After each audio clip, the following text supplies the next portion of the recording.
গীতাৰ অধ্যায় 18 শ্লোক নম্বৰ 62 ভগৱানে স্বয়ং কৈ আছে যে অৰ্জুন সেই পৰমেশ্বৰৰ শৰণলৈ যোৱা যাৰ কৃপাত পৰম শান্তি আৰু শাশ্বত স্থান অৰ্থাৎ সতলোক প্ৰাপ্ত হ'ব। সেই পৰমেশ্বৰ কোন হয়, ক'ত আছে, কেনেকুৱা? জানিবৰ কাৰণে নিশ্চয় শুনক জগতগুৰু তত্ত্বদৰ্শী সন্ত ৰামপাল দেৱ মহাৰাজৰ অমৃত বচন। সৰ্বপবিত্ৰ ধৰ্ম পবিত্ৰ শাস্ত্ৰৰ আধাৰত। দেৱেতো নবন্য মহিমা গাই থৈছে ভগৱানৰ। এতিয়া ৰামানন্দ দেৱে ভাবিলে তেওঁ ইমান কনফিডেন্সত কথা পাতে, তেওঁৰ কথাত যথেষ্ট শক্তি আছে। তেওঁ ভাবিলে পাছত বিস্তাৰিতভাৱে জানি ল'ম।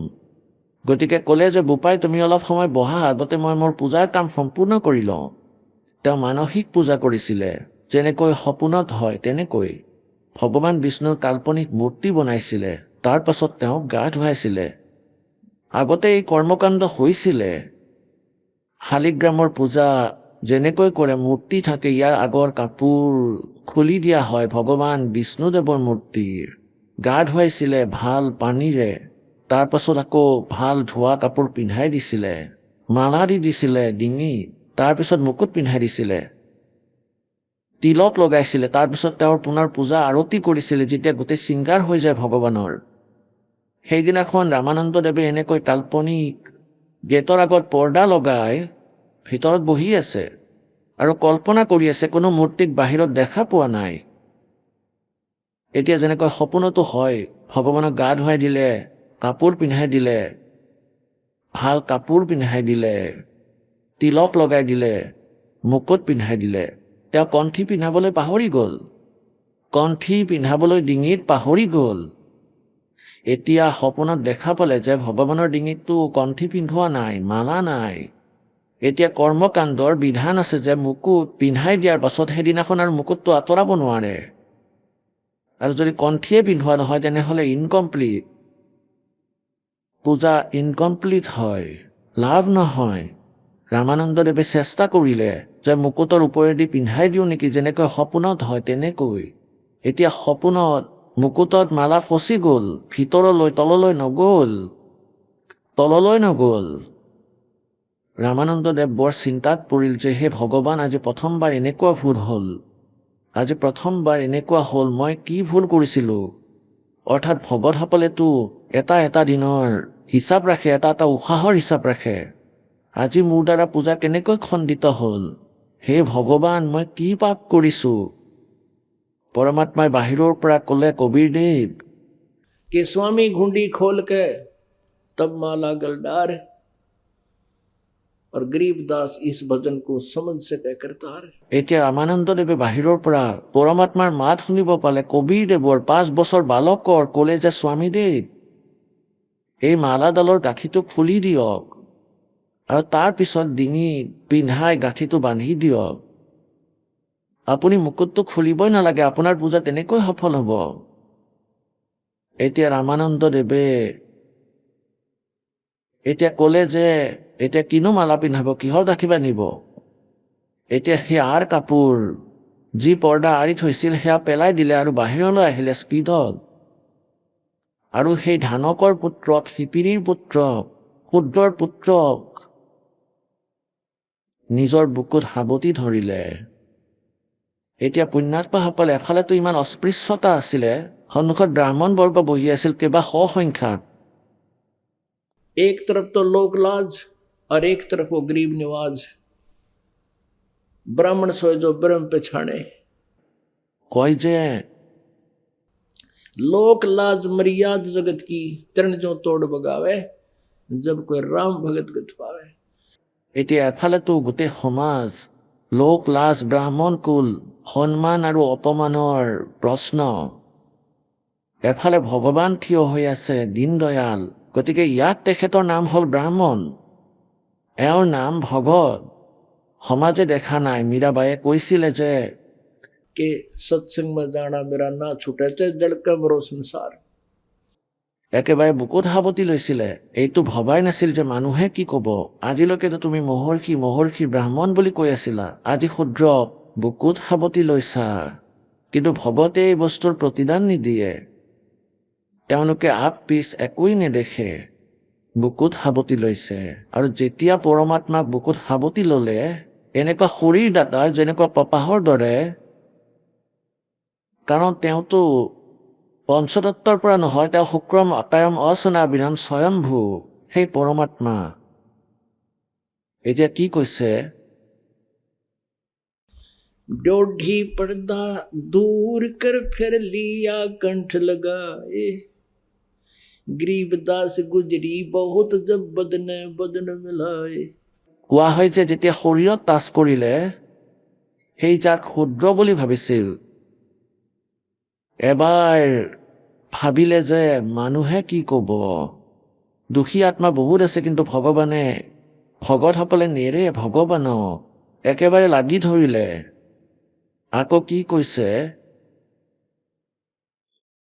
এতিয়া ৰামানন্দ দেৱ 104 বছৰৰ ব্ৰাহ্মণ আৰু 5 বছৰৰ সেই পৰম পিতা কবিৰ বালকক, কবিৰ পৰমেশ্বৰক क्या कहते हैं, मन की पूजा तुम लखिए मुकुट माल परवेसे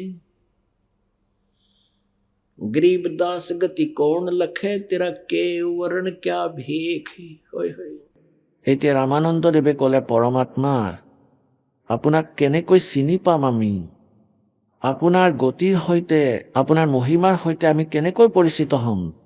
আপুনি কোনটো বৰ্ণত থিয় হৈ আছে, ক্ষুদ্ৰ বৰ্ণ? আৰু কোনটো বেশভূষাত আছে? এজন 5 বছৰৰ বালকেও তেতিয়াৰ সময়ত ধুতি কুৰ্তা পিন্ধিছিলে। এতিয়া আপোনাক ভগৱান বুলি কেনেকৈ চিনিব পাৰিম মালিক? আপুনি গড বুলি কেনেকৈ মানিম, কেনেকৈ চিনিম আপোনাক?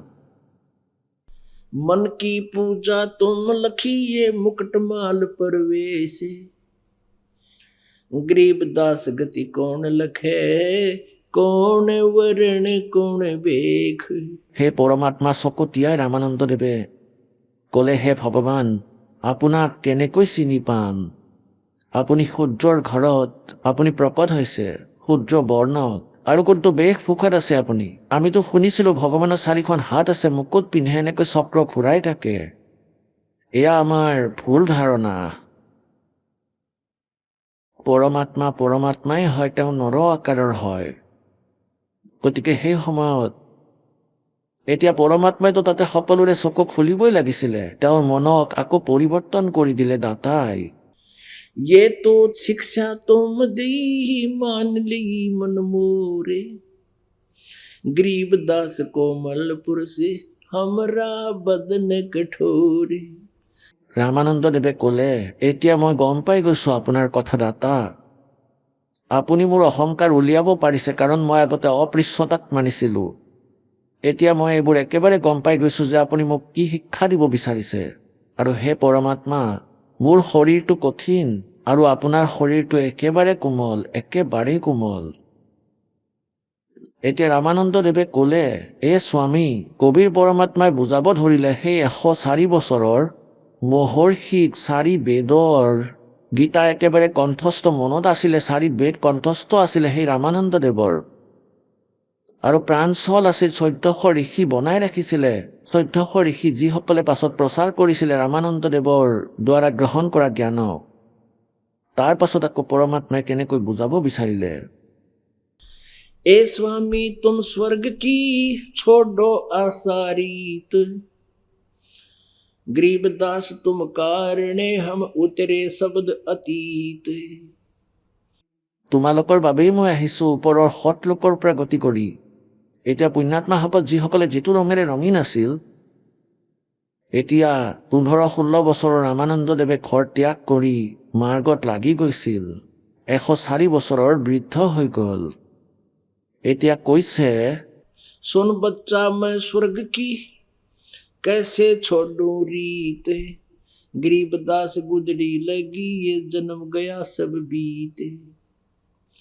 4 मुक्ति बैकुंठ में जिनकी मोरे चा गरीबदास घर अगम की मैं कैसे पाऊं था।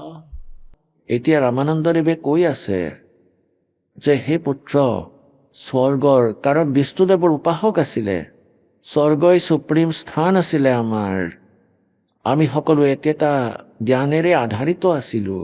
ৰামানন্দদেৱে কৈ আছে, হে পুত্ৰ, স্বৰ্গৰ এই আশা মই কেনেকৈ এৰিব পাৰোঁ? और चार मुक्ति मुक्ति बैकुंठ में जिनकी मोरे चाह। আকৌ ৰামানন্দদেৱে কৈছে যে আপুনি ক'বলৈ বিচাৰিছে যে আপুনি ওপৰৰ পৰা আহিছে, ইয়াক মই কেনেকৈ বুজি পাম?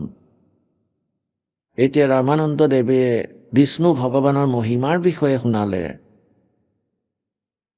আৰু তেখেতৰ বিষ্ণু লোকৰ মহিমা গাবলৈ ধৰিলে। एम रूप जहाँ धरण है रतन जड़े वो सोबे, रामानंद के बैकुंठ को तन मन मेरा लोबे। शंख चक्र गदा पद्म है वो मोहन मदन मुरारे, गरीबदास मुरली बजे वो स्वर्ग लोक दरबारे। दूधों की नदियां बगे यो सेत वृक्ष सुभाने, गरीबदास मंगल मुक्ति स्वर्गापुर स्थान। এতিয়া ৰামানন্দদেৱে কৈ আছে তাতে মই দেৱ শৰীৰ পাম। আৰু ইয়াক কেনেকুৱা শৰীৰ? रत्न जड़ाऊ मनुष्य है, মানুহৰ যেনেকৈ তিল থাকে কিছুমান ল'ৰা ছোৱালীৰ, আৰু সেইটো ভাল লাগে, গতিকে কোৱা হয় তাতে তিলৰ স্থানত ৰত্ন লাগি থাকে। এনেকুৱা শৰীৰ হয় দেৱতাসকলৰ। रत्न जड़ाऊ मनुष्य है, गण गंधर्व सब देव। गरीबदास उस धाम की मैं कैसे छोड़ू सेव। সেই বিষ্ণুৰ লোকত যাম, তেওঁৰ পূজাক সেৱ মানে পূজা কেনেকৈ এৰি দিওঁ? ऋग यजु श्याम अथर्वणम ये गाँव चारों वेद, गरीबदास घर आगम की कैसे जानू वेद। এতিয়া এওঁলোকে কি কৈ আছিলে? বেদত বিষ্ণুদেৱ ভগৱান হয়, যি শিৱদেৱৰ পূজাৰী, তেওঁলোকে কয় শিৱদেৱী পূৰ্ণ পৰমাত্মা। গতিকে ইহঁতে ইয়াতে আবদ্ধ হৈ বহি আছে যে ঋগ যজু সাম অথৰ্ব এই চাৰিওখন বেদে বিষ্ণুদেৱৰে মহিমা গাই আছে। আৰু কি ক'লে? स्वर्ग लोक बैकुंठ है या से प्रेरणा और, गरीबदास 60 शास्त्र और 4 वेद की दौड़े। এতিয়া ৰামানন্দদেৱে নিজৰ অভিজ্ঞতাৰে যিমানখিনি বেদৰ বিষয়ে জানিছিলে, তেওঁ ক'লে যে চাৰিওখন বেদত স্বৰ্গতকৈ ওপৰৰ আৰু কোনো বস্তুৰ বিষয়ে কোৱা নাই, কোনো উল্লেখেই নাই।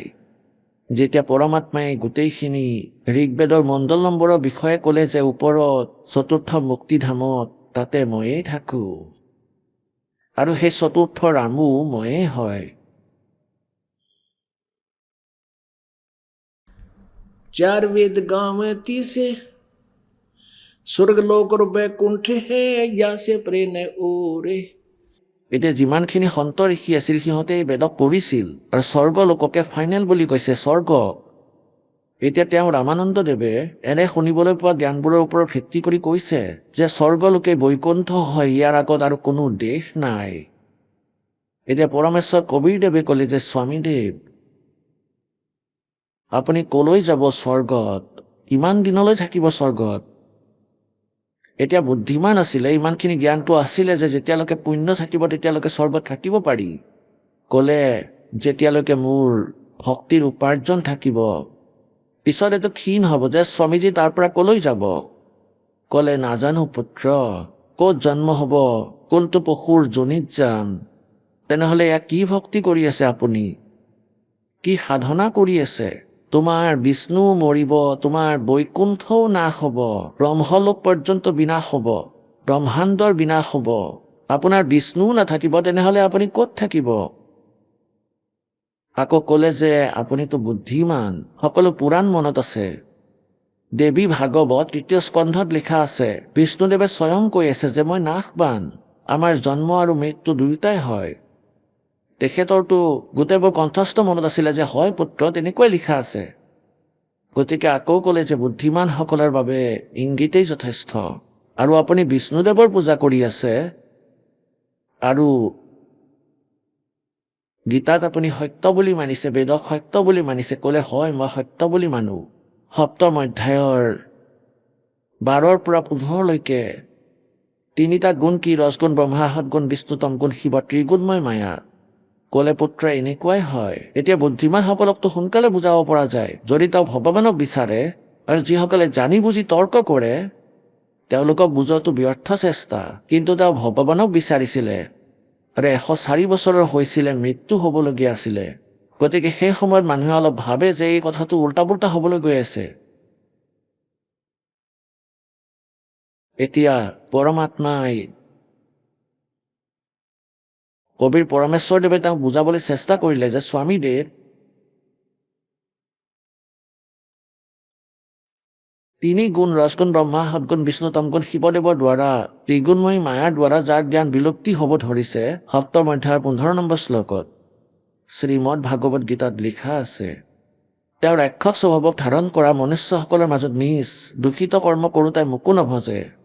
এয়া ব্ৰহ্মই কৈছে, যিজন ব্ৰহ্মা বিষ্ণু মহেশ্বৰৰ পিতৃ।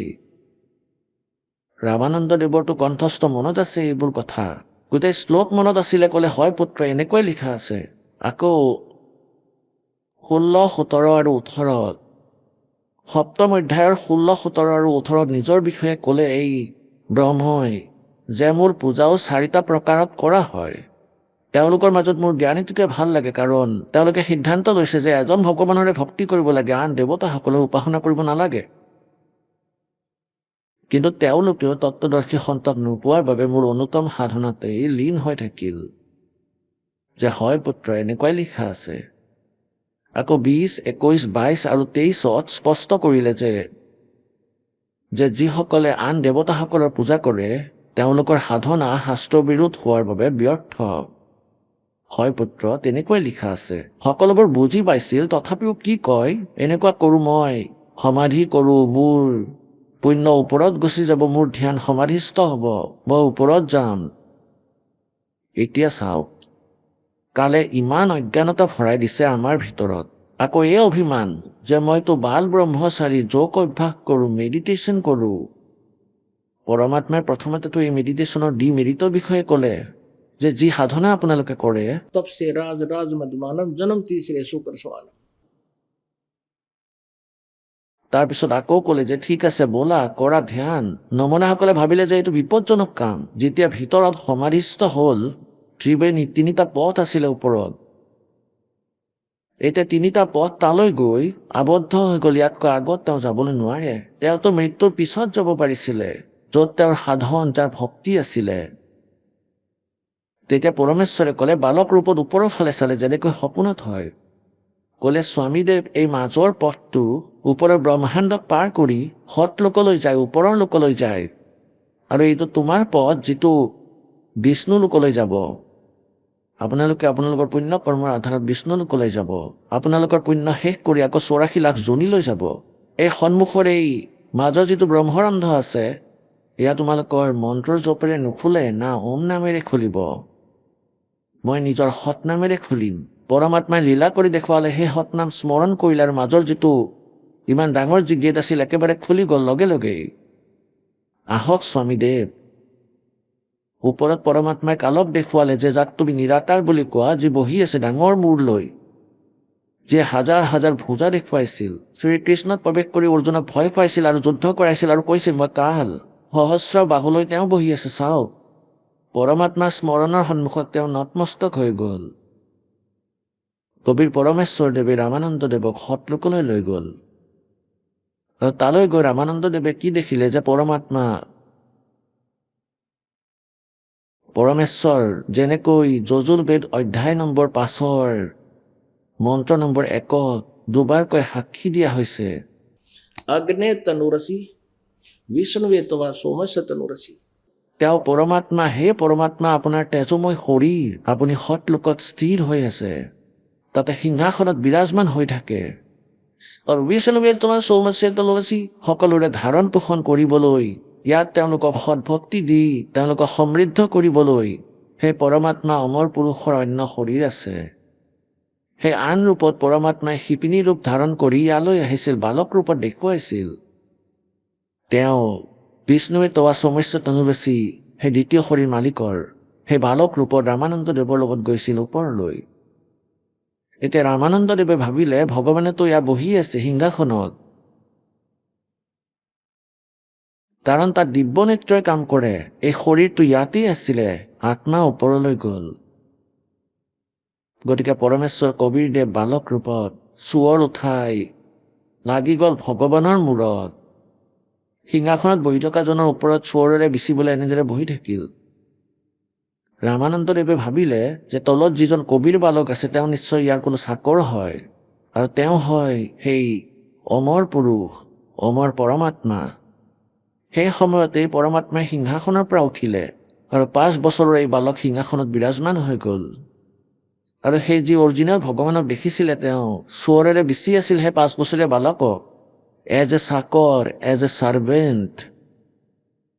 এতিয়া ৰামানন্দদেৱে ভাবিলে যে এই বালক আৰু ভগৱানে ইয়াৰ ওপৰত এনেকৈ এওঁ শিশু এয়া কি কথা। তেওঁ এই কথাত দুবিধাত পৰিলে। ইমানতে সেই তেজময় শৰীৰ সেই 5 বৰ্ষৰ বালকৰ মাজত সোমাই গ'ল। অনন্ত কোটি ব্ৰহ্মাণ্ডৰ সিংহাসনত সেই 5 বৰ্ষৰ বালক কবিৰদেৱ বিৰাজমান হৈ আছে। আৰু সেই মৰমীয়াল আত্মা ৰামানন্দ, সেই ভাল আত্মা, শ্ৰেষ্ঠ আত্মাই চাই আছে। আৰু চোৰ নিজে নিজে অট'মেটিকেলি ঘূৰি আছে বতাহত, এনেকৈ আকাশত। তেতিয়া পৰমেশ্বৰে ক'লে, ইয়াৰ পৰা গৈছা তুমি স্বামীদেৱ, আৰু তললৈ যোৱা, ভক্তি কৰা, আৰু যেনেকৈ মই কওঁ তেনেকৈ নাম লোৱা আৰু সাধনা কৰা, আৰু গুৰু মৰ্যাদা দৃঢ়তাৰে পালন কৰাটো অতিকৈ আৱশ্যক। ইমানেই কৈ তেওঁক পুনৰ উভতাই থলে ভাল আত্মা। বহু স্পীডত তললৈ আহিল তেওঁৰ আত্মা। অহাৰ লগে লগে তলৰ শৰীৰত সোমাইছিলেই। একেবাৰে চকু খোল খাই গ'ল। কি দেখিলে সন্মুখত সেই বালক 5 বৰ্ষ আয়ুসৰ পৰমেশ্বৰ সন্মুখতে বিৰাজমান হৈ আছে। এতিয়া কি ক'লে? बोलत रामानंद जी सुनो कबीर करता रे, गरीबदास सब रूप में तुम ही बोलन हारे। दो ठोड़ है एक तू, भया एक से दो, गरीबदास हम कारणे आए हो मग जोय। মগজু মানে মাৰ্গৰ যাত্ৰা নিশ্চিত কৰি আপুনি আমাৰ বাবে সৎলোকৰ পৰা গতি কৰি আহিছে। আপুনি এজনী 2টা ৰূপ ধাৰণ কৰিছে। तावा चित चक्रित भया, देख फजल दरबारे, गरीबदास सिजदा किए हम पाए दीदारे। तुम स्वामी मैं बाल बुद्धि, ये भरम कर्म कियो नासे, गरीबदास निज ब्रह्म तुम मेरा हो गया दृढ़ विश्वास।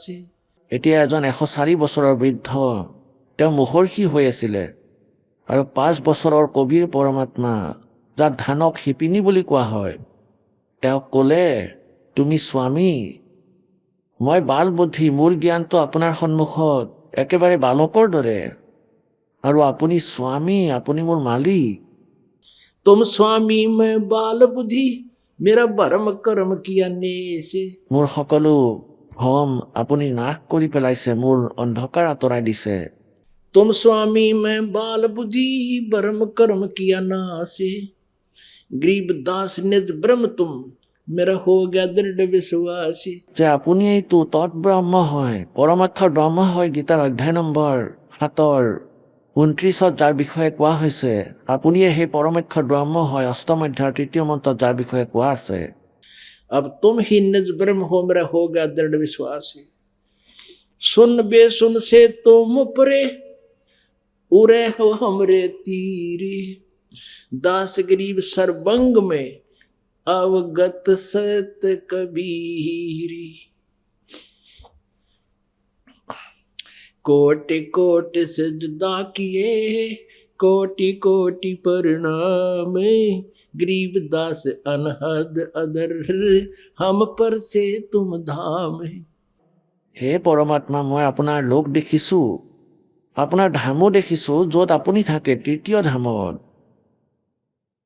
बोलत रामानंद जी सुन कबीर करता रे, गरीबदास सब रूप में तुम ही बोलन हारे। আপোনাৰ পাৱাৰৰ অবিহনে মালিক, ইয়াৰ এটা পাতো লৰচৰ কৰিব নোৱাৰে। সকলো জীৱই আপোনাৰ শক্তিৰ দ্বাৰা চলি আছে। এই মাটিৰ পুতলাই কথা পাতিব পাৰে নেকি? সেই দাতা আপোনাৰে শক্তি সকলোতে প্ৰৱেশ কৰিছে। तुम साहेब तुम संत हो, तुम सतगुरु तुम हंसे, गरीबदास तुम रूप बिना और न दूजा अंसे। এতিয়া ৰামানন্দদেৱে ক'লে, तुम साहेब तुम संत हो, तुम ही भगवान और तुम ही संत हो। অৰ্থাৎ আপুনিয়ে সন্ত আৰু আপুনি সৎগুৰু আৰু হংস। সৎগুৰু যথাৰ্থ জ্ঞান দিওঁতা পৃথিৱীত আপুনিয়ে হয়, আন কোনো নহয়। আৰু আপুনিয়ে হংস। হংস মানে যেনেকৈ আমি বগলী চৰাই দেখিবলৈ পাওঁ আৰু এটা হাঁহ, দুয়োটাই দেখিবলৈ একেই আৰু একেধৰণৰে শৰীৰ। সিহঁতৰ ক্ৰিয়াবোৰৰ মাজত পাৰ্থক্য আছে। এই হাঁহে, যাক হংস বোলে, মাছ নাখায় আৰু বেলেগ পোক পৰুৱাও নাখায়, আৰু বগলীৰ কোনো বস্তুৰে অসুবিধা নাই। কয় যে আপুনি হংস, যেনেকৈ পৰমাত্মাই আমাক হংস বুলি কয়। मेरे हंसा बाई हंस रूप था जब तू आया। হংস মানে যিয়ে সকলো বেয়া এৰি দিলে। হংস পক্ষীত আৰু এটা গুণ আছে। এগিলাচ গাখীৰত এগিলাচ পানী মিলাই তাৰ আগত থৈ দিয়া, ই ইয়াক পান কৰি ল'ব, কেৱল গাখীৰহে পান কৰিব, পানী এৰি দিব, গাখীৰ আৰু পানী পৃথক কৰি লয়। গতিকে এনেকৈ সেই পুণ্যাত্মা যিসকল সৎ ভগত হয়, যিসকলে গাখীৰ পানীক পৃথক কৰি লৈছে, যথাৰ্থ ভক্তি কৰে, বেয়া কাম নকৰে, তেওঁলোকক হংস বোলা হয়। কয়, হংস আপুনিয়ে হয় দাতা। আপুনি ইয়াত সঁচা ভূমিকা পালন কৰি আছে, এজন সৎগুৰুৰ, এজন জগতগুৰুৰ, আৰু আপুনিয়ে পৰমাত্মা, আপুনিয়ে সন্ত। तुम साहेब পৰমেশ্বৰ, চাহেব মানে পৰমেশ্বৰ। तुम साहेब तुम संत हो, तुम सतगुरु तुम हंसे, गरीबदास तुम रूप बिना और न दूजा अंसे। मैं भगता मुक्ता भया कर्म कुंड भयो नासे, गरीबदास अवगत मिल गए मेरे मिट गई मन की बांसे।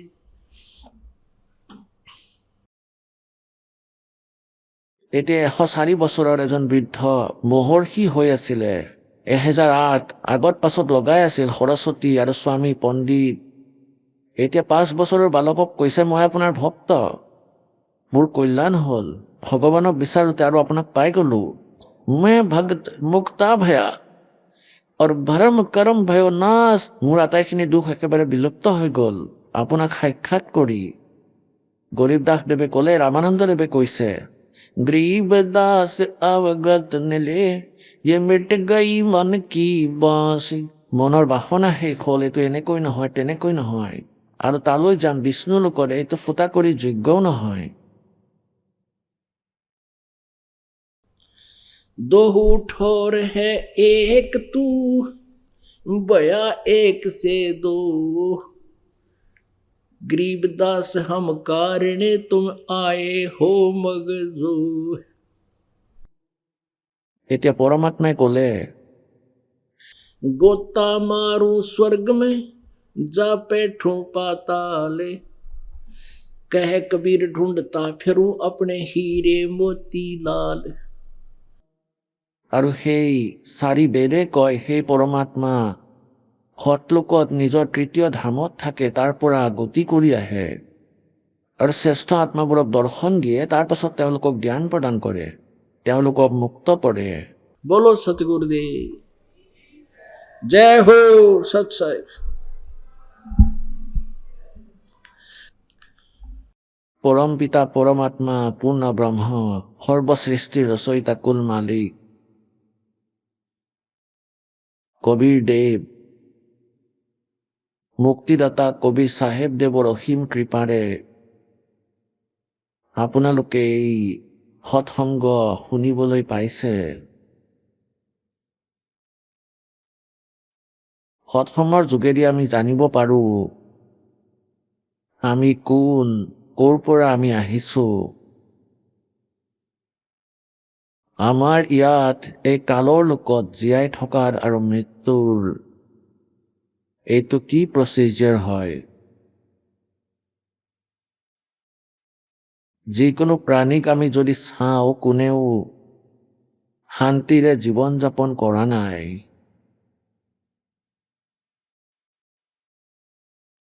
পশু পক্ষী অন্য প্ৰাণীবোৰকতো আমি এনেও স্পষ্টকৈ দেখিবলৈ পাওঁ যে এইবোৰ কিমান দূষিত।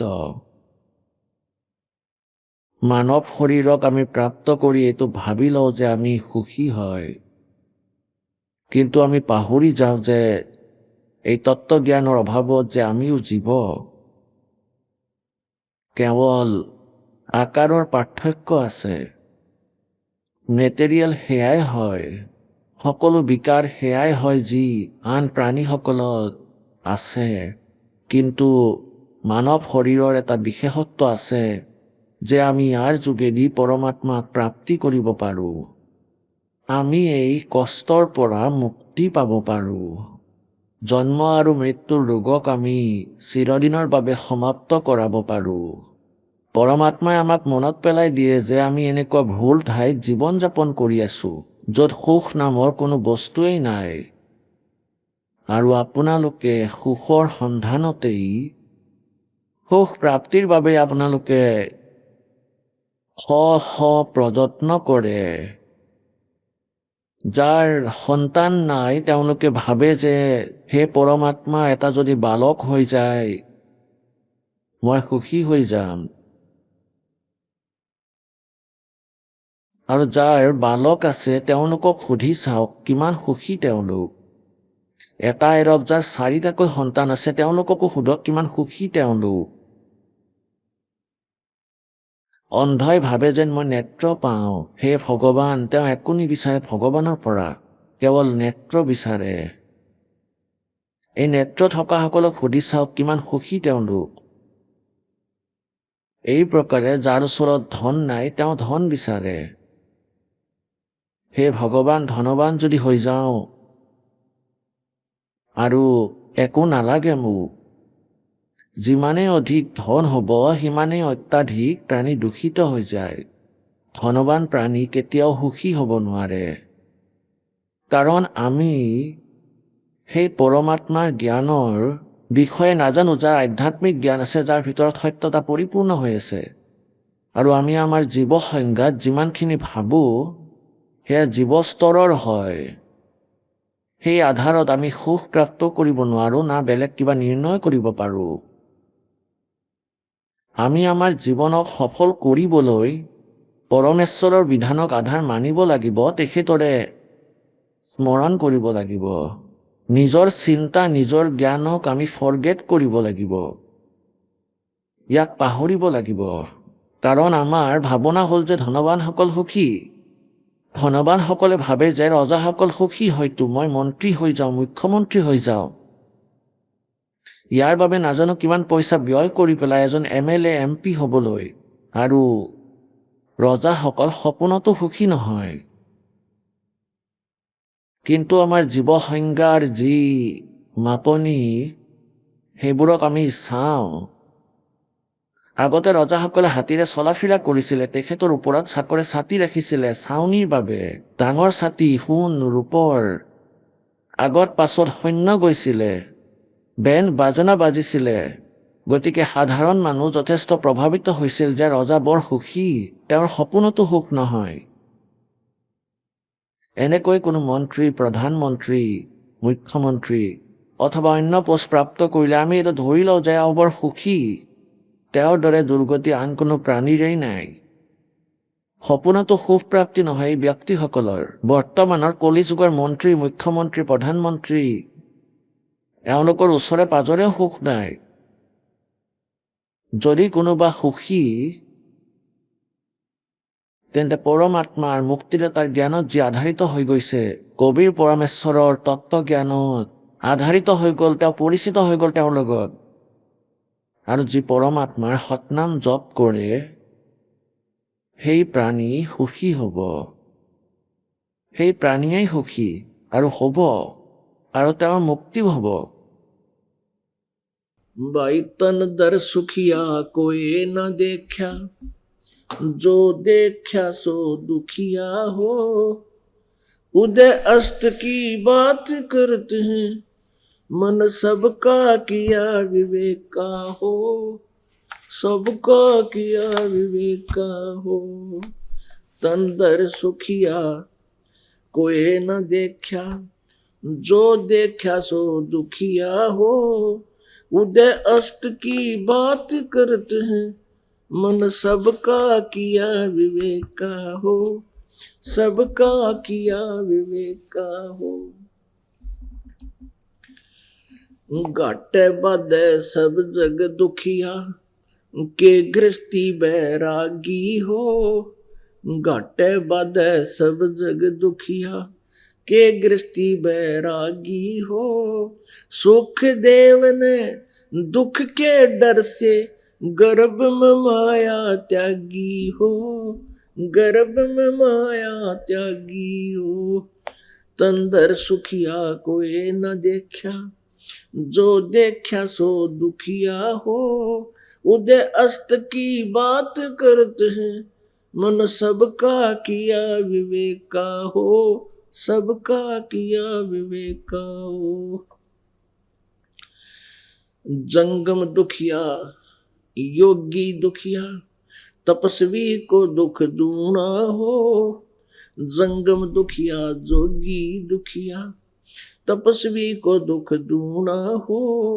आशा तृष्णा सब में व्यापे, कोई मैल न सुना हो, कोई मैल न सुना हो। तंदर सुखिया कोई न देखा, जो देखा सो दुखिया हो।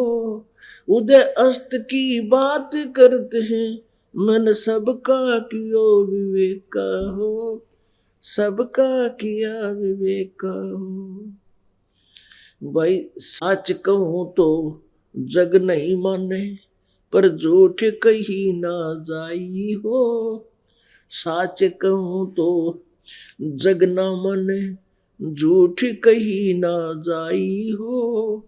ब्रह्मा विष्णु ये शिव जी दुखिया, जिन ये राह चलाई हो, जिन ये राह चलाई हो।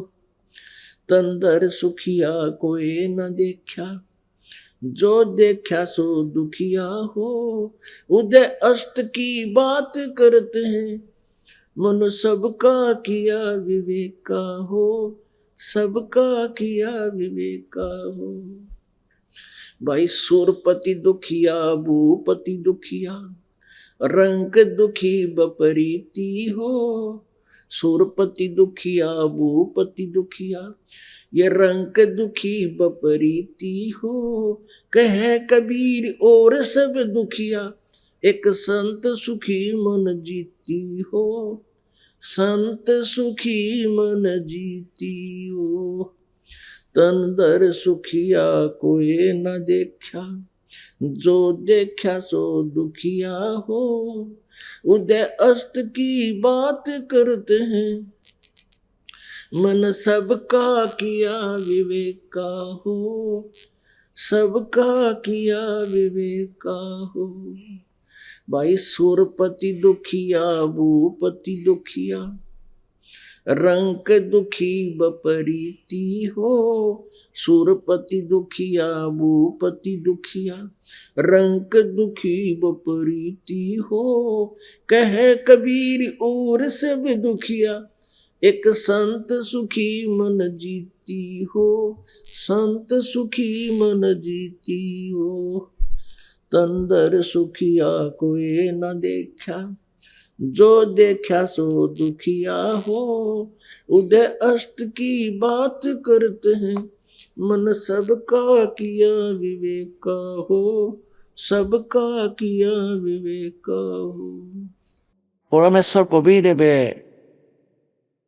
নিজৰ মহিমা নিজে ক'বলৈ নিজৰ সৎলোকৰ পৰা ইয়ালৈ গতি কৰি আহিছিলে আৰু আমাক মনত পেলাই দিয়ে যে এয়া সুখস্থল নহয়, 21 ব্ৰহ্মাণ্ডত জুই লগাই থোৱা আছে।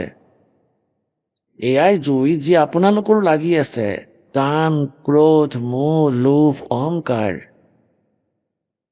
আৰু এই অগ্নিৰ যোগেদিয়ে প্ৰত্যেকজন ব্যক্তিয়ে নিজৰ নিজৰ ভিতৰত জ্বলি পৰি আছে। ब्रह्मांड एक ही सौ आग लगी है और ये कर्तव्यवादी सभी ठगी है।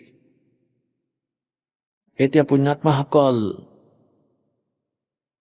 আমি যি সুখ বিচাৰি আছো সেই সুখ সতলোকত আছে, সচখণ্ডত আছে। তাতে এনেকুৱাই সৃষ্টি আছে, তাতে এনেকুৱাই জীৱ আছে, এনেকুৱাই জীৱন আছে। তাতে 84 লাখ যোনি নাই, কেৱল মানৱ সদৃশ্য জীৱন আছে তাত। আমাৰ দৰে এনেকুৱাই তাতে কেৱল মানুহ জাতিহে আছে, অন্য প্ৰাণী নাই। আৰু তাতে কোনো বস্তুৰে অভাৱ নাই। তাতে ইচ্ছাৰূপী বিমান আপোনালোকৰ ওচৰত থাকিব। যেনেকৈ আপোনালোকৰ ইচ্ছা হ'ল ক'ৰবালৈ যাবলৈ, তেন্তে 1 ছেকেণ্ডতে আপুনি তালৈকে যাব পাৰিব। তাতে এনেকুৱা ব্যৱস্থা আপোনালোক প্ৰত্যেকৰে ওচৰত আধ্যাত্মিক উপলব্ধিবোৰ হ'ব। চিৰসেউজ বৃক্ষ আছে তাতে, চিৰসেউজ ফল, ফ্ৰুট, অমৃত আহাৰ গোটেইবোৰ। অমৃত সৰোবৰ আছে তাতে, পানীও অমৃত, যেনেকৈ গংগাৰ পানী। এয়া মাথো এটা নমুনা হয় সেই সৎলোকৰ, পৰমাত্মাৰ সৎলোকৰ পৰা এয়া ব্ৰহ্মলোকত আহিছে। ব্ৰহ্মলোকৰ পৰা আকৌ এই নদী এই বিষ্ণুলোকত আহিলে, তাৰপিছত শিৱলোকত, আৰু শিৱলোকৰ পৰা আকৌ তললৈ আহিলে। গতিকে তাৰ পৰা আহি আহি পিছত এই দুৰ্গন্ধময় পৃথিৱীত আহি বহুত পাৰ্থক্য দেখা গ'লে অমৃতবাণী, কিন্তু এতিয়াও ই অদ্বিতীয়। জল হয় সমগ্ৰ বিশ্বত, ইয়াৰ সমান্তৰাল কোনো পানী নাই। আজিতো আপোনালোকে এয়া উপলব্ধি কৰিব পৰা নাই, কাৰণ উপলব্ধ আছে। কলি যুগৰ শেষত গংগা আৰু যমুনা শুকাই যাব, এইবোৰ ওলোটাকৈ ওপৰলৈ বেলেগ লোকবোৰত গুচি যাব। গতিকে সেই সময়ত বাকী যিবোৰ প্ৰাণী থাকিব, মনুষ্য, কেৱল কথাহে থাকি যাব যে ইয়াত এখন নদী আছিলে যাৰ পানী কেতিয়াও বেয়া হোৱা নাছিল। আৰু কোনোবাই অবিশ্বাস কৰিব, কোনোবাই বিশ্বাস কৰিব। কোনোবাই বিশ্বাস নকৰাকে ক'ব যে পানীটো লেতেৰা হ'বই, আৰু আজি আপোনালোকৰ সন্মুখত আছে। গতিকে তেনেকুৱা আহাৰ আছে সেই সৎলোকত।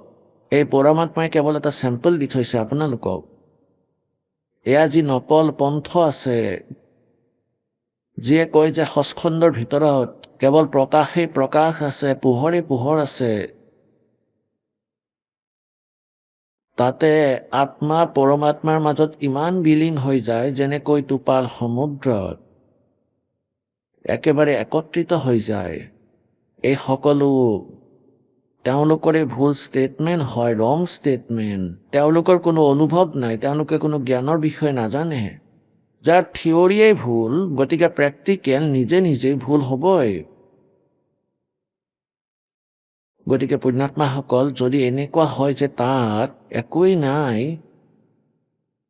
তেনেহ'লে কাৰ ৰচি তৈয়াৰ হ'ব তালৈ যোৱাৰ? সপোনতো নহ'ব, লাগিলে যিমানেই কথা নকওক কিয় মানুহে। এতিয়া কোনোবাই ক'লে যে সমুদ্ৰত জাপ মাৰা মংগল হ'ব। ইমান মূৰ্খ কোন? সমুদ্ৰত জাপ মাৰিব, ডুব গৈ সেই মৃত্যু স্পষ্টকৈ দেখা পাইছে, তথাপিও শ্ৰদ্ধালু তাতে জড়িত হৈ আছে। কাৰণ পৰমাত্মাই কয় গুৰু অন্ধ আৰু শিষ্যটো অন্ধ থাকেই, কাৰণ তেওঁলোকেতো জ্ঞান গুৰুৰ পৰাই ল'বলগীয়া হয়। অন্ধে কিবা গহি অন্ধেলে মাৰ্গ কৌন বাতাসি। গতিকে এনেকৈ সেই সন্তসকলো জ্ঞানহীনেই হয়, জ্ঞানহীন। গতিকে পৰমাত্মাই আমাক মনত পেলাই দিয়ে যে যিবোৰ সুখক তুমি সুখ বুলি ধৰি লৈছা সেয়া সুখ নহয়। কি কৈছে? সেই সুখ সৎলোকৰ ভিতৰত, সচখণ্ডৰ ভিতৰত আছে। সেই সুখ প্ৰাপ্ত কৰিবলৈ আপোনালোকে কি কি প্ৰযত্ন কৰিব লাগিব, ইয়াৰ বিধিবোৰ সৎসংগত কোৱা হয়। সচখণ্ডত সৎলোকত যাবলৈ, অৰ্থাৎ পূৰ্ণ মুক্তি প্ৰাপ্ত কৰিবলৈ কি বিধি আছে, সেয়া সৎসংগতেই জনোৱা হয়। আৰু পুণ্যাত্মাসকল, পৰমাত্মাই নিজৰ বাণীত ক'লে যে 3 লোক और बवल चतुर्दश কোয়েলে সৎসংগী হয়। পুণ্যাত্মাসকল, এই শব্দটো ক'বলৈ সহজ, কিন্তু ইয়াক হজম কৰাটো বৰ কঠিন, যে 21 ব্ৰহ্মাণ্ডতো কোনো সৎসংগী নাই। 3 लोक और भवन चतुर्दश। পৃথিৱীলোক, স্বৰ্গলোক আৰু পাতাল লোক, আৰু এই 14 লোক আৰু আছে, ব্ৰহ্মা বিষ্ণু মহেশ্বৰ নগৰ 88,000 এইবোৰক এটা গ্ৰুপ বুলি ধৰা হয়। ব্ৰহ্মলোক, দুৰ্গাৰ লোক, আৰু এই কালৰ বেলেগকৈ এটা স্থান আছে। এনেকৈ এই 14 ভৱন, তলত 7, পাতালক এৰিয়াৰ 6খন লোক আছে। গতিকে এই 14 লোক বুলি কোৱা হয়। পৰমাত্মাই কয় 3খন লোক, পৃথিৱী, পাতাল আৰু স্বৰ্গ। আৰু এই 14 লোকতো এজনো সৎসংগী নাই। সৎসংগীৰ অৰ্থ হ'ল সঁচা জ্ঞান যুক্ত প্ৰাণী, যাৰ ভক্তিৰ যথাৰ্থ জ্ঞান আছে, সৃষ্টি ৰচনাৰ বিষয়ে জানে, কাৰো নাই এই জ্ঞান। ইভেন ব্ৰহ্মা বিষ্ণু মহেশ্বৰো সেই আধ্যাত্মিক জ্ঞান নাই, বেদ জ্ঞান নাই। এতিয়া পুণ্যাত্মাসকল, এইটো এটা এনেকুৱা সত্য কথা যে ইমান তিতা সত্য, আমিও অবাক হৈ গৈছিলোঁ যে ব্ৰহ্মা বিষ্ণু মহেশো জ্ঞানহীন নাছিলে। এই কনচেপ্ট এতিয়া ক্লিয়াৰ কৰিম। প্ৰথমত প্ৰসংগ চলি আছে যে তন্দৰ সুখীয়া কৈ নেদেখা যো দেখা সো দুখীয়া হো, উদয় অস্ত কি বাত কৰত হে মানে সবকা কিয়া বিবেকা। যি সমগ্ৰ পৃথিৱীৰ শাসক, য'ত সূৰ্য উদয়ো হয় আৰু অস্তও হয়, অৰ্থাৎ গোটেই পৃথিৱীৰ যিজন শাসক, ক'লে যে তেওঁৰ লগতো মই যথেষ্ট পৰিচিত, তেখেতৰো সপোনতো সুখ নাই। কি কৈছে যে ঘাটে বা দেশত দুখীয়া, ঘাটা মানে হানি হ'ল কাৰোবাৰ বিজনেছত, বাধা মানে লাভ হ'ল। যাৰ হানি হ'ল এয়াতো আণ্ডাৰষ্টুড, তেওঁতো দুখী হ'বই। যাৰ লাভ হ'ল তেওঁ দুখী। তেওঁ কেনেকৈ দুখী? ধৰক আপোনাৰ বেনিফিট হ'ল 2 লাখৰ, আৰু আপুনি কি কৰিব? এই কালে ৰাখিবলৈ নিদিয়ে, 20 লাখৰ কামক ষ্টাৰ্ট কৰি দিব। ক'ৰবাত এনেকুৱা ফেক্টৰী বনাম, এনেকুৱা প্লাণ্ট লগাম, আৰু তাতে 90%, 70% ল'ব লোন।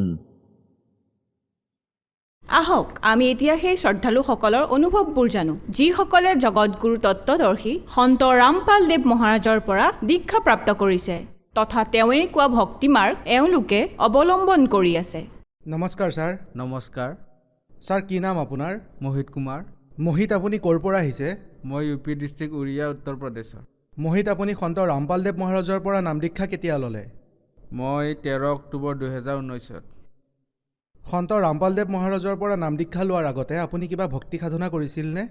হয় ছাৰ, মই সতপালদেৱ মহাৰাজ হানসাদেশৰ পৰা নাম লৈছিলোঁ, আৰু মই 7 বছৰ ধৰি তেওঁৰ পৰা নাম দীক্ষা লৈ আছিলোঁ, আৰু তেওঁ দিয়া ভক্তি মাৰ্গত মই চলি আছিলোঁ, আৰু লগতে সকলো দেৱী দেৱতাৰ, শংকৰদেৱৰ, দুৰ্গা দেৱীৰ যিমানবোৰ দেৱী দেৱতা আছে সকলোৰে ভক্তি কৰিছিলোঁ।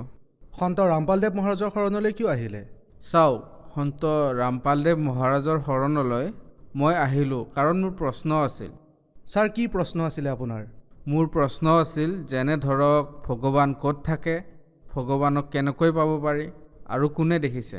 এইবোৰ প্ৰশ্ন মোৰ মনত আছিল, আৰু মই ভগৱানক বিচাৰি ফুৰিছিলোঁ। মই বিনতি কৰিছিলোঁ যে ভগৱান আছে। মই বহুত সন্ত মহাত্মাক প্ৰশ্নও কৰিছিলোঁ, বিনতিও কৰিছিলোঁ, যেনে ধৰক মীৰাবাই, প্ৰহ্লাদ, হনুমানদেৱ ইত্যাদি সকলোৰে মানে তেওঁলোকৰ যে কথা আহে সন্ত মহাত্মাৰ, তেওঁলোকৰ কেছেটো শুনিছিলোঁ। গতিকে এওঁলোকক মই মনে মনে প্ৰাৰ্থনা কৰিছিলোঁ, যদিহে আপোনালোকে প্ৰভুক দেখিছে, ক'ৰবাত যদি ভগৱানক দেখিছে, যদি ক'ৰবাত লগ পাইছে, তেনেহ'লে মোক ৰাস্তা দেখাওক। মোৰ সৰুৰ পৰাই উদ্দেশ্য আছিল ভগৱানক ভক্তি কৰা, আৰু মই এতিয়ালৈকে ভক্তি কৰিবই পৰা নাই, আৰু ভক্তিৰ অবিহনে পাৰ হ'ব নোৱাৰিম। সেইবাবে মই ভগৱানক বিচাৰি ফুৰিছিলোঁ, আৰু মই প্ৰশ্নৰ উত্তৰ বিচাৰি পোৱা নাছিলোঁ, কাৰণ মই আগতে প্ৰেক্টিছো কৰিছিলোঁ 3-4 ঘণ্টা মেডিটেশ্যন কৰাৰ। লক্ষ্য আছিল যে মই লাহে লাহে মেডিটেশ্যনৰ সময়টো বঢ়াম। মোহিত, আপুনি কৈছে যে আপুনি সতপাল মহাৰাজদেৱৰ সৈতে 6-7 বছৰ ধৰি জড়িত আছিল, আৰু 3-4 ঘণ্টালৈকে আপুনি মেডিটেশ্যন কৰিছিল। আপোনাৰ ভগৱানৰ প্ৰতি অটুট শ্ৰদ্ধা আছিল। আপুনি যিকোনো প্ৰকাৰে ভগৱানক পাব বিচাৰিছিল, আৰু সন্ত মহাত্মাও হ'ব বিচাৰিছিল। গতিকে এনেকুৱা কিয় কৰিব বিচাৰিছিল? কি কাৰণ আছিল? চাওক, ইয়াৰ কাৰণ এইটোৱে আছিল যে মোৰ মুখ্য উদ্দেশ্য আছিল যে ভগৱানক বিচাৰি পোৱা। মই ভগৱানক প্ৰাপ্ত কৰিব বিচাৰোঁ, কিন্তু মই আজিলৈকে ভক্তি কৰা নাই। যদি মই কোনোবাটো জনমত ভগৱানৰ সঁচা ভক্তি কৰিলোহেঁতেন তেন্তে মই এই সংসাৰৰ 84 লাখ যোনিত আহিব নালাগিল হয় আৰু মোৰ এই মনুষ্য জীৱনো হাতৰ পৰা ওলাই যাব। মই শুনিছোঁ যে 84 লাখত এবাৰ মনুষ্য জীৱন পায়, এইটো জীৱনো গুচি যাব। মই মনুষ্য জীৱনটো ব্যৰ্থ নকৰোঁ। মৰিবতো লাগিবই, মৃত্যুটো সত্য, কিন্তু মই মোৰ জীৱনটো এবাৰ ভগৱানক অৰ্পণ কৰিব বিচাৰোঁ। মানে মই ভগৱানক বিচাৰিয়ে মৰি যাম, ভগৱানক বিচাৰিয়ে ভক্তি কৰিম। মোহিত, আপুনি সন্ত ৰামপালদেৱ মহাৰাজৰ বিষয়ে কেনেকৈ জানিলে? কেনেকৈ আহিলে সন্ত ৰামপালদেৱ মহাৰাজৰ শৰণলৈ? মই সন্ত ৰামপালদেৱ মহাৰাজৰ শৰণলৈ এনেকৈ আহিলোঁ যে মই এটা কোম্পানীত কাম কৰি আছিলোঁ। মই আপোনাক আগতেও কৈছিলোঁ যে মই ভগৱানক বিচাৰি আছিলোঁ। 3-4 মাহলৈকে মই কান্দি আছিলোঁ, ভগৱানক বিচাৰি খালী ভৰি অহা যোৱা কৰিছিলোঁ। সেই সময়তে আমাৰ কোম্পানীত এজন ছাৰ আছে, তেওঁৰ ফোনত মানে ৱাটাৰ বুকৰ ফ্ৰী সন্ত ৰামপালদেৱ মহাৰাজৰ যি কিতাপ আহে তাৰ লিংক আছিল। তেওঁ চাগে কিতাপখন ফ্ৰী বুলি দেখা পাই অৰ্ডাৰ কৰি দিলে। সেইখন 7-8 দিনৰ ভিতৰত আহি পালে। সেইখন অহাৰ পিছত কি হ'ল, যেতিয়া কিতাপখন আহিল তেতিয়া সেইখন লৈ কোম্পানীত আৰু যিবোৰ ছিনিয়ৰ আছে তেওঁলোকে কিতাপখনৰ অপমান কৰিব ধৰিলে যে বাবা লোকটো এনেকুৱাই হয়, ধৰ্ম চৰ্ম বুলি একো কথা নাই, এনেকেই কথাবিলাক কৈ কিতাপখন ৰাখি দিলে। যিহেতু মই ভগৱানক বিচাৰি আছিলোঁ আৰু সকলো ধাৰ্মিক কিতাপ পঢ়িছিলোঁ, ভাল হওক বা বেয়া হওক ভালবোৰ মই ভিতৰত ৰাখি লওঁ আৰু বেয়া হ'লে এৰি দিছিলোঁ। তেতিয়া মই সেই কিতাপখন পঢ়িলোঁ, 7-8 দিনমান একেলগে পঢ়িলোঁ। তাতে যি অদ্ভুত জ্ঞান লিখা আছিলে মোৰ মূৰেই ঘূৰাই গ'ল। যিহেতু মই ভগৱানক বিচাৰি আছিলোঁ গতিকে মই বিনতি কৰিব ধৰিলোঁ, সপোনতো বিনতি কৰিব ধৰিছিলোঁ, দিনে ৰাতিয়ে কৈছিলোঁ, হে ভগৱান আপুনি সঁচাটো মোক কওক, আচলতে ভগৱান হয় কোন? এই কিতাপখনত এনেকৈ লিখা আছে, তেন্তে এইখন কিতাপ শুদ্ধ নেকি? যে সংসাৰৰ মানুহে যি ভক্তি সাধনা কৰি আছে, নিয়ম ক্ৰিয়াবোৰ কৰি আছে, সেয়া ভুল। যিহেতু মই ভগৱানক বিচাৰি আছিলোঁ গতিকে ভগৱানক বিনতি কৰিছিলোঁ। তেতিয়া ভগৱানে কি কৰিলে, সন্ত ৰামপালদেৱ মহাৰাজৰ কৃপাত চাগে হাতৰ পৰা 10 দিনৰ ভিতৰত মোৰ ফোনতো সেই লিংকটো আহিল। তাৰপিছত মই এইবাৰ জ্ঞানগংগা কিতাপখন অৰ্ডাৰ কৰিলোঁ। প্ৰথমে জীৱনৰ সুগম পথ আহিল, তাৰপিছত জ্ঞানগংগা কিতাপখন আহিল। যেতিয়া মই জ্ঞানগংগা কিতাপখন সম্পূৰ্ণকৈ পঢ়িলোঁ তেতিয়া কনচেপ্ট ক্লিয়াৰ হৈ গ'ল। সেই কিতাপখন মই পঢ়িলোঁ। মই যেতিয়া আকৌ এবাৰ সেই কিতাপখন পঢ়িছিলোঁ তেতিয়াহে মই ভালদৰে বুজিব পাৰিলোঁ। যেতিয়া মই বুজি পালোঁ সেই সময়তে মই তাতে নম্বৰ লিখা আছিলে, সেই কিতাপৰ নম্বৰটোত ফোন কৰি সোধাত ক'লে যে ক'ৰ হয় আপুনি? মই ক'লোঁ দিল্লীৰ। তেতিয়া তেওঁ ক'লে যে আপুনি দিল্লীৰ তেওঁৰ আশ্ৰমৰ পৰা নাম দীক্ষা ল'ব পাৰে। মোহিত, আপোনাৰ এডুকেশ্যন কি আৰু বয়স কিমান? ছাৰ মই গ্ৰেজুৱেশ্যনৰ ফাৰ্ষ্ট ইয়াৰৰ হয়, মোৰ বয়স 23। মোহিত, আপুনি এজন ডেকা ল'ৰা। এই বয়সত ল'ৰা ছোৱালীয়ে নিজৰ কেৰিয়াৰ বনায়, পঢ়া শুনা কৰে, কিন্তু আপুনি ভগৱানক বিচাৰিলে। গতিকে আপুনি সেইসকল ল'ৰা ছোৱালীক কি ক'ব বিচাৰিব যিসকলে কয় যে ভক্তি এতিয়া নহয় বুঢ়া বয়সতহে কৰিব লাগে? মই তেওঁলোকক এটা কথাই ক'ব বিচাৰোঁ, মনুষ্য জীৱন 84 লাখ যোনিৰ পিছতহে পায় আৰু এবাৰেই পায়। আমি যি কৰ্মক্ৰিয়া কৰোঁ এই সংসাৰতহে সকলোবোৰ ঠিক আছে কৰি আছোঁ বাৰু, কিন্তু আমি ভক্তিৰ ফালেও ধ্যান দিব লাগে। ভক্তিৰ কোনো এজ নাথাকে আৰু মৃত্যুৰো কোনো সময় নাথাকে। সৰুকাল হওক ডেকা অথবা বৃদ্ধকাল, ভক্তিও এটা ভাল সংস্কাৰে আমি আঁকোৱালি ল'ব লাগে। সৰুকালেই হওক ডেকা অথবা বুঢ়া কাল, অৰ্থাৎ সৰু ল'ৰা ছোৱালীও কৰিব পাৰে, ডেকা ল'ৰাও কৰিব পাৰে, বৃদ্ধাৱস্থাত বয়স হোৱাৰ পিছতো কৰিব পাৰে। ইয়াৰ কোনো এজ নাই, সকলোৱে কৰিব পাৰে। মোহিত, আপুনি ভগৱানক বিচাৰি ঘূৰি ফুৰিছিলে, তাৰপিছত আপুনি সন্ত ৰামপালদেৱ মহাৰাজক লগ পালে আৰু তেওঁৰ পৰা নাম দীক্ষা ল'লে। তেন্তে ভক্তি কৰাৰ বাবে আপুনি কিবা লাভ পালেনে? আটাইতকৈ ভাল আৰু আটাইতকৈ ধুনীয়া প্ৰমাণ সহিতে সন্ত ৰামপালদেৱৰ যি জ্ঞান সেয়া মই পালোঁ। তাতে মই শান্তি পালোঁ আৰু মোৰ মানসিক শান্তিও পালোঁ, বহুত শাৰীৰিক লাভো পালোঁ, আৰ্থিক সমস্যাও শেষ হ'ল। গতিকে আটাইতকৈ ডাঙৰ কথাটো হ'ল যে মই আধ্যাত্মিক জ্ঞান পালোঁ, যিটো মই বিচাৰি আছিলোঁ। সন্ত ৰামপালদেৱ মহাৰাজৰ কৃপাত মই এটা চাকৰিও পালোঁ। এতিয়া মই সন্তুষ্ট, ভগৱানৰ সৎভক্তিৰ মাৰ্গো মই পালোঁ। সন্ত ৰামপালদেৱ মহাৰাজৰ বিষয়ে প্ৰায়ে কোৱা হয়, সন্ত ৰামপালদেৱ মহাৰাজে দেৱী দেৱতা ব্ৰহ্মা বিষ্ণু মহেশ্বৰক পূজা কৰিবলৈ বাধা দিয়ে। এইটো কথা সঁচানে? চাওক, সন্ত ৰামপালদেৱ মহাৰাজে ভক্তি কৰিবলৈ মানা নকৰে, আনকি তেওঁ সকলোকে সঠিক ভক্তিৰ কথাহে কয়। তেওঁৰ মূল মন্ত্ৰটো কি, মানে কেনেকৈ ভক্তি কৰিব লাগে, কেনেকৈ সাধনা কৰিব লাগে। কাৰণ আমি ইমান দেৱী দেৱতাক পূজা কৰোঁ, কেতিয়াবা মন্দিৰলৈ গুচি যাওঁ, ধূপ জ্বলাই দিওঁ, প্ৰসাদ দিওঁ, এনেকুৱা ধৰণৰ ভক্তি কৰিব নালাগে। ভক্তিটো নিজৰ আস্থাৰে মনৰ পৰা কৰিব লাগে। মনটো একো বেকাৰ কামত নলগাই এই ভগৱানৰ ওপৰত আস্থা ৰাখিব লাগে। তেওঁ যিমানবোৰ দেৱী দেৱতা আছে, ব্ৰহ্মা বিষ্ণু মহেশ্বৰ, সকলোৰে ভক্তিৰ কথা কয়, কিন্তু এটা মূল মন্ত্ৰৰে ভক্তিৰ কথা কয়। তেওঁলোকৰ এটা মেইন সাধনা থাকে। মোহিত, সন্ত ৰামপালদেৱ মহাৰাজে কোনটো ধৰ্মক মানে? হয়, চাওক, সন্ত ৰামপালদেৱে কি ধৰ্মক মানে? এই প্ৰশ্নৰ উত্তৰ হ'ল তেওঁৰ মানৱ ধৰ্মক মানে। সন্ত ৰামপালদেৱ মহাৰাজে তেওঁ কৈছেও, বেদেও এইটোৱে কৈছে যে জীৱ আমাৰ জাতি হয়, আমাৰ ধৰ্ম মানৱতা, হিন্দু মুছলিম শিখ ইছাই আন ধৰ্মৰ নহয় কোনো। মোহিত ধৰক কোনোবাই শিখ ধৰ্মৰ হয়, মুছলিম ধৰ্মৰ হয় অথবা ইছাই ধৰ্মৰ হয় নাইবা হিন্দু ধৰ্মৰ হয়, যদি তেওঁলোকে সন্ত ৰামপালদেৱ মহাৰাজৰ পৰা নাম দীক্ষা ল'ব বিচাৰে তেন্তে কি তেওঁলোকে নিজৰ ধৰ্মৰ ভক্তি এৰিব লাগিব? অথবা সন্ত ৰামপালদেৱ মহাৰাজে কোনটো ধৰ্মৰ ভক্তি কথা কয়?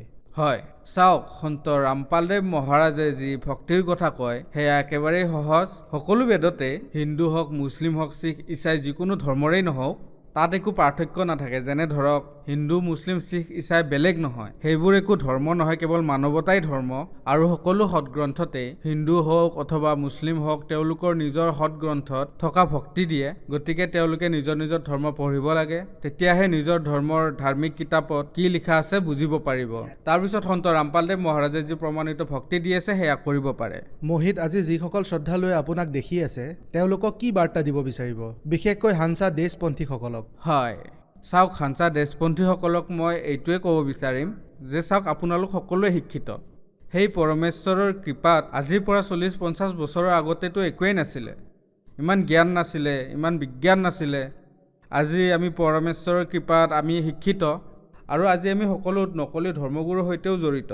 মই এওঁলোকক এটাই নিবেদন জনাম যে আপোনালোকে কৃপা কৰি সন্ত ৰামপালদেৱ মহাৰাজৰ সৎসংগ শুনক, বেদৰ কথা সন্ত ৰামপালদেৱে কি ক'ব বিচাৰিছে এইটো মিলাই চাওক, তাৰপিছত গম পাব যে কি ভুল শুদ্ধ। আপুনি নিৰ্ণয় লওক। আপোনালোকে যি ভক্তি কৰি আছে, মই নকওঁ যে আপোনালোকে ত্যাগ কৰক, বাকী প্ৰথমে আপুনি নিৰ্ণয় লওক। কি ভুল শুদ্ধ নিৰ্ণয় কৰাৰ পিছত তাৰপিছত আপুনি সন্ত ৰামপালদেৱ মহাৰাজৰ সৈতে জড়িত হ'ব পাৰে, যদিহে আপোনাৰ ভাল লাগে। এনেওতো তেওঁ ভক্তিৰ সকলো প্ৰমাণ দিয়ে আছে। এই প্ৰকাৰে নিজৰ ধৰ্মৰ কিতাপবোৰ পঢ়ক, সন্ত ৰামপালদেৱ মহাৰাজে কি কৈছে তেওঁৰ লগত মিলাওক, তাৰপিছত সন্ত ৰামপালদেৱ মহাৰাজৰ পৰা নাম দীক্ষা লৈ কল্যাণ কৰাওক। মোহিত, ভক্তি কিয় কৰিব লাগে? যদি কোনোবা সুখত আছে তেন্তে ভক্তি কিয় কৰিব লাগে? চাওক, ভক্তি এইকাৰণে কৰিব লাগে যে যি প্ৰকাৰে ল'ৰা ছোৱালীবোৰক স্কুলত পঢ়াবলৈ যে এডমিশ্যন দিয়ে আৰু পঢ়ে, সিহঁতে পঢ়াৰ লগে লগে ভাবে যে নিজৰ কেৰিয়াৰ বনাব লাগে, মই কিবা প্ৰাপ্ত কৰিব লাগিব। পঢ়া শেষ হোৱাৰ পিছত ভাবে যে আৰ্থিক সমস্যাৰ কথা ভাবে, চাকৰিৰ কথা ভাবে, পঢ়া শুনা কৰি যি লাভ পাব বুলি ভাবে সেই লাভৰ বাবে প্ৰেৰিত হয়। আৰু এই প্ৰকাৰেৰে কিছুমান ল'ৰা ছোৱালী এনেকুৱা হয় যিয়ে পঢ়া শুনা নকৰে, সিহঁতে একোৱেই নাপায়। ঠিক একেই আমাৰ মনুষ্য জীৱন, আমি জীৱন যাপন কৰি ভক্তি কৰিব লাগে যাতে ভগৱান পাব পাৰোঁ, সঁচা ভক্তি কৰি। যদি আমি পঢ়া শুনা নকৰোঁ তেনেহ'লে চৰাইশিলাক জনীত আমি ঘূৰি ফুৰিব লাগিব, কাৰণ ভক্তিৰ অবিহনে আমাৰ কল্যাণ নহয় এতিয়া। গতিকে আমাৰ জীৱনত ভক্তি কৰাটো প্ৰয়োজনীয় হয়। ছাৰ, আপুনি নিচাও কৰিছিল নেকি? হয় ছাৰ, মই নিচা কৰিব ধৰিছিলোঁৱেই, আগতে কৰা নাছিলোঁ, পিছত কৰিব ধৰিলোঁ। তেন্তে সন্ত ৰামপালদেৱ মহাৰাজৰ শৰণলৈ অহাৰ পিছত আপুনি এই নিচা কৰাটো বাদ দিলেনে? হয়, কাৰণ সন্ত ৰামপালদেৱ মহাৰাজৰ পৰা যেতিয়া মই নাম দীক্ষা ল'লোঁ, জ্ঞান বুজিলোঁ আৰু তেওঁৰ নিয়ম পালন কৰিলোঁ, তেতিয়া কেৱল মোৰ নিচাই নহয়, সকলো প্ৰকাৰৰ বেয়া অভ্যাস মোৰ পৰা আঁতৰি গ'ল। সন্ত ৰামপালদেৱ মহাৰাজৰ শৰণলৈ অহাৰ পিছত সকলো বেয়া অভ্যাস আঁতৰি গ'ল। এতিয়া মই শান্তিৰে জীয়াই আছোঁ আৰু যি মই ভগৱানক বিচাৰি যি প্ৰশ্ন সুধি ফুৰিছিলোঁ সেই উত্তৰো মই পালোঁ। এতিয়া মই বহুত ভালদৰে আছোঁ আৰু সেই ভগৱানৰ ভক্তিও কৰি আছোঁ। মোহিত, সন্ত ৰামপালদেৱ মহাৰাজৰ পৰা নাম দীক্ষা কেনেকৈ ল'ব পাৰি? চাওক, সন্ত ৰামপালদেৱ মহাৰাজৰ পৰা নাম দীক্ষা আমি বহুত ধৰণেই ল'ব পাৰোঁ। যেনে ধৰক সকলো ষ্টেটতে সন্ত ৰামপালদেৱ মহাৰাজৰ নামদান কেন্দ্ৰ আছে, আপুনি খবৰ ল'ব পাৰে। আৰু দ্বিতীয়তে আপোনাৰ তাত যদি কিতাপ আছে, কিতাপতো নম্বৰ লিখা থাকে, তাতে কণ্টেক্ট কৰি আপুনি খবৰ ল'ব পাৰে যে আপোনাৰ ওচৰৰ নামদান কেন্দ্ৰ ক'ত আছে। আৰু লগতে আপুনি যদি টিভিত সন্ত ৰামপালদেৱ মহাৰাজৰ সৎসংগ চাই, তাতে হালধীয়া শাৰী এটা আহে, সেই হালধীয়া শাৰীত যি নম্বৰ লিখা থাকে সেই নম্বৰত যোগাযোগ কৰি আপুনি তেওঁলোকৰ পৰা তথ্য লৈ নাম ল'ব পাৰে। ধন্যবাদ। সৎ চাহেব।